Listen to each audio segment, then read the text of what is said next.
Nchia kese enkoma wo a utie me babi biara a utie me efri.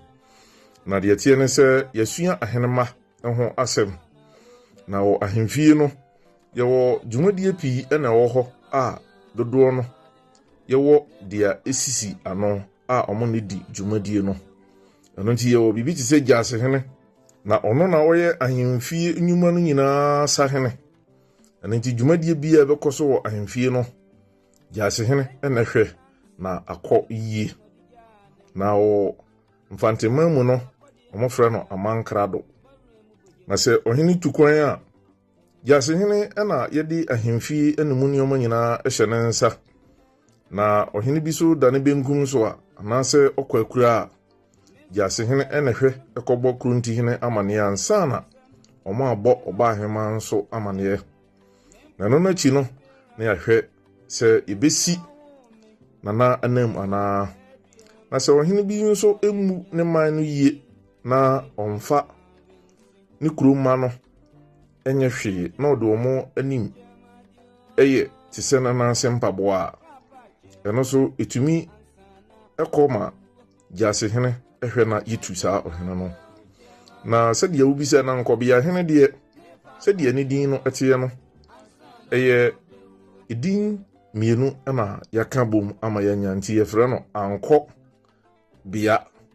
Nti bia ye a ye kuntokwa no ye kosa onkobi no ni dwumadie pa ewo ahemfie no ne se ohwe ma ene mofra so bra ye ko akon. Na gidie no ne se ye de mofra ene ma ene chichirikuru ne se nti ye ko akon na merma no eko no ma no akafie. Na saa ankobia hini ono na oda omo ankobia no nyina ano. Eno nti se atuantefo no esan ba omachi na so omo pese omo beto hye ma ne mofra yi so a ono ankobia hene no ono na ehwe one ne dom na omo akon age mofra no ene ma na omo saa kru no eso no. Na wo akamfo amamuo mu no ye wo mpundwa anase akundwa tuntum na yewo mmomma. Na de tie ne se mpundwa no eye adwa a eya kese anase akundwa tuntum no.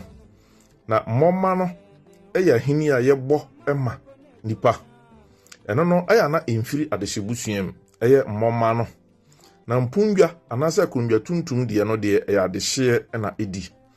Eno nti so obi mfiri maame abusuanu mu a yema ontena saa akundwa tuntum no so. So obonu musuo ekotena so a adaduanan ento no.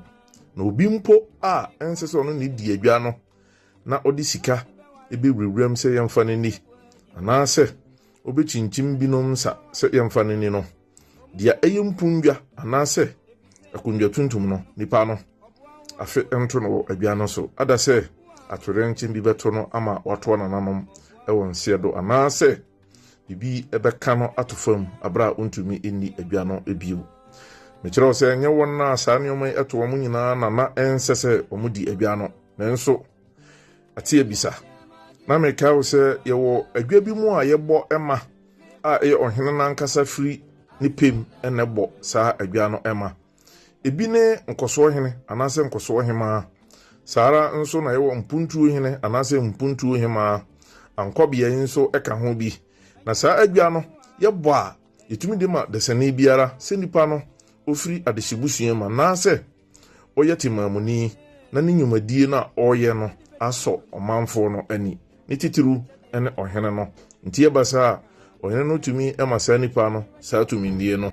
Nti ane eyampase yedi ade koye maame fam na eno no esese adehye na edi adwa no nanso esanse ankobia eye adwa yebo emanti enema obi a oye ohene ba anase oye timamuni etimi ekudi ankobia hene. Minim se asemi atowason na wanya ho ntiase se bibia na ontiase nso a obutumi ato akoso abisa na mde nkyiremu no ebebrawo. Midiane ogu akrufa ofra me profa majo so papa se me chia waje me so se ya ade na nyame adom ada foforo wobɛsan atemenka mesrɛ fansa bɔ akoma no so emame na wunti ena mewɔ ha medase anyado